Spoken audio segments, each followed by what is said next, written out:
Hello everyone दोस्तों, आज बहुत दिनों के बाद आप लोग से मिलने जा रहे हैं। मैं बीच में 1 महीना अब्सेंट हो गए थे किसी कारणवश से। अभी जानवर करते हैं, थोड़ा सा हमने खेती का भी काम को देखते हैं, इसीलिए तो चलिए आइए आज हम लोग फिर क्लास 10th के मैथों को सीखेंगे, जो कि ये भी बारंबार बोर्ड एग्जाम में पूछा जाता है। तो चलिए, इससे पहले कहना है, मंजिल उन्हीं को मिलती है, मंजिल उन्हीं को मिलती है जिनके सपनों में जान होती है। मंजिल उन्हीं को मिलती है जिनके सपनों में जान होती है। पंखों से कुछ नहीं होता दोस्त, हौसलों में उड़ान होती है। पंखों से कुछ नहीं होता दोस्त, हौसलों में उड़ान होती है। सपना देखा है तो मुश्किलें हजार आएगी, सपना देखा है तो मुश्किलें हजार आएगी। वह मंजर खूबसूरत होगा दोस्त, वह मंजर खूबसूरत होगा दोस्त, जब नीली बत्ती के साथ सेल्फी आएगी, जब नीली बत्ती के साथ सेल्फी आएगी। तो जी हाँ दोस्तों, चलिए अब हम लोग क्वेश्चन की ओर देखते हैं। ये क्या कहता है? कहता है उस बिंदु के निर्देशांक ज्ञात करें जो बिंदु 4, -3 और 8, 5 मिलाने वाले रेखाखंड को 3:1 के अनुपात में क्या करता है? अंत विभाजित करता है। चलिए देखिए, यहां दिया गया है एक रेखाखंड लेंगे जिसका नाम रखेंगे ए और बी। ए और बी, ये हमारा रेखाखंड हो गया ए और बी।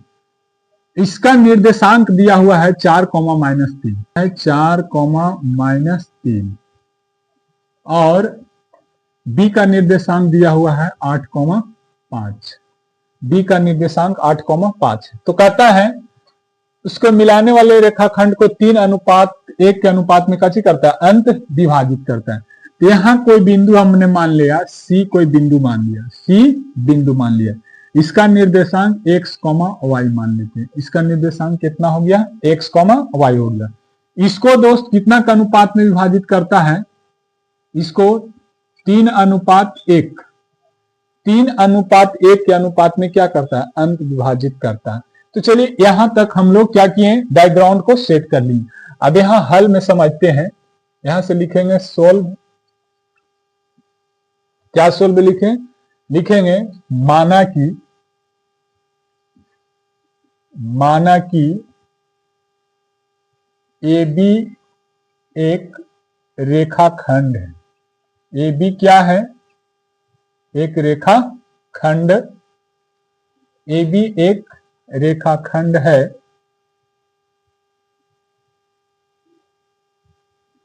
जो बिंदु सी को, ए बी एक रेखाखंड है जो बिंदु सी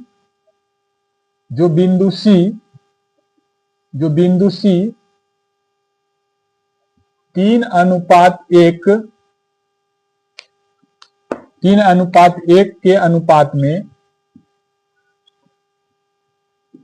के अनुपात में काची करता है? विभाजित करता है। क्या करता है? विभाजित करता है।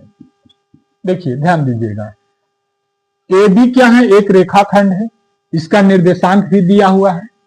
जो बिंदु एक सी है जो 3:1 के अनुपात में क्या कर रहा है? इसका विभाजित कर रहा है। तो हमसे पूछ रहा है कि x और y, मैंने यहाँ बिंदु सी का निर्देशांक मतलब x और y का निर्देशांक क्या होगा। यहां तक आप समझ गए होंगे। चलिए अब यहां देखिए, a का निर्देशांक कितना दिया हुआ है? a का निर्देशांक दिया हुआ है 4, -3 और b का निर्देशांक कितना दिया हुआ है? 8, 5। 8, कितना है? 5 है। और c का निर्देशांक हमने माना है x, y, इसको मानने हैं। ठीक है। अब देखिए, ये 4 x1 हो जाएगा और ये -3 y1 हो जाएगा। आप इसको मान भी सकते हैं। x1 बराबर कितना? 4 और y1 बराबर कितना? -3। x2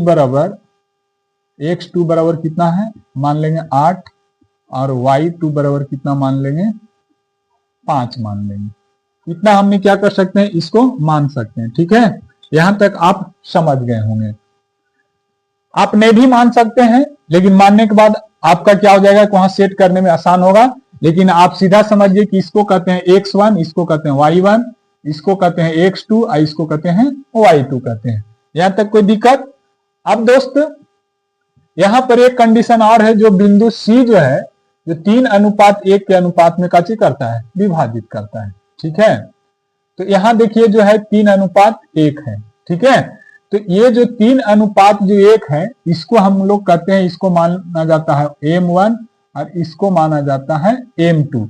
आप मान सकते हैं, या तो अपना दिमाग में नोट कर लीजिए कि इसका M1 कहते हैं, इसको क्या कहते हैं, M2 कहते हैं। ठीक है, अब हमारा निकालने कर रहा था, तो बिंदु C का निर्देशांक हम क्या करेंगे, निकाल लेंगे। इसलिए बिंदु C का निर्देशांक, बिंदु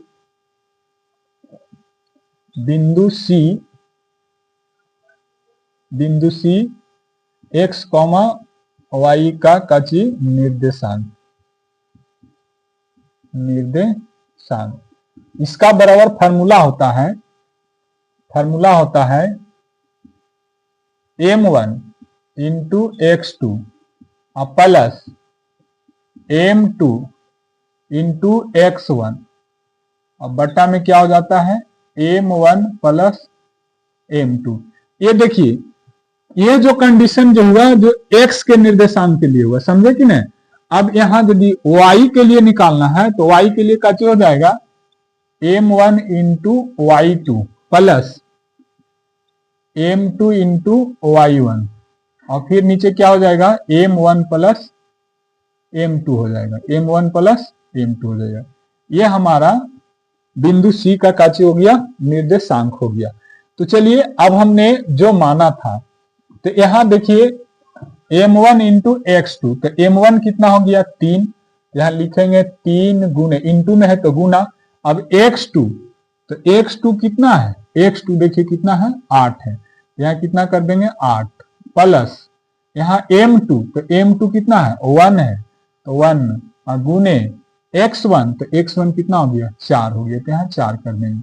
अब बट्टा में क्या हो जाएगा, M1 प्लस M2, तो M1 कितना हो गया, 3 और M2 कितना हो गया, 1, यहाँ कर देंगे 3 प्लस 1। यहां तक आप समझ लीजिए, एक कॉमा x के लिए हो गया।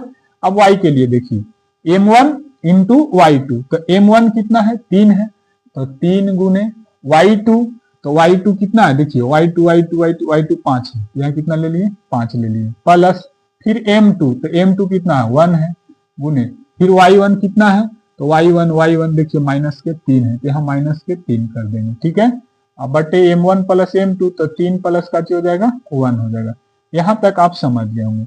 इसको गुना करेंगे तो 8 किया कितना हो जाएगा, 24 प्लस 1 में 4 से गुना करेंगे 4 और नीचे कितना हो गया, 4 हो गया। यहां तक कोई दिक्कत? अभी 3 से गुना करिए तो 3 पचे कितना हो जाएगा, 15। अब ये देखिए, ये 1 में -3 से गुना होगा तो -3 बचेगा, तो यहाँ प्लस का चिन्ह क्या हो जाएगा, माइनस के चिन्ह हो जाएगा। अब नीचे कितना हो जाएगा, 3 और 1 4।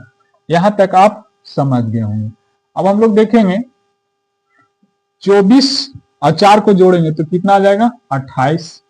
अब बट्टा में कितना लिखेंगे, 4 लिखेंगे, फिर कॉमा, उसके बाद में देखें 15 में से 3 गया तो कितना हो गया, 12। 12 में से 15 में से 3 गया 12, 12 बटे कितना हो गया, 4। यहां तक आप समझ गए होंगे। अब देखिए इसको काट दिए, 4 सते 28 और 4 तिया 12, यानी कि 7 कॉमा कितना आ गया, 3 आ गया। 7 कॉमा काची आ गया, 3 आ गया। आप यहां तक समझ गए होंगे। 7,3 जो है दोस्त, वो बिंदु सी का काची हो गया, निर्देशांक निकल गया। इसे हम यहां लिख सकते हैं, क्योंकि यह हमने माना था बिंदु सी एक्स वाई का निर्देशांक, तो हमने लिखेंगे अतः बिंदु सी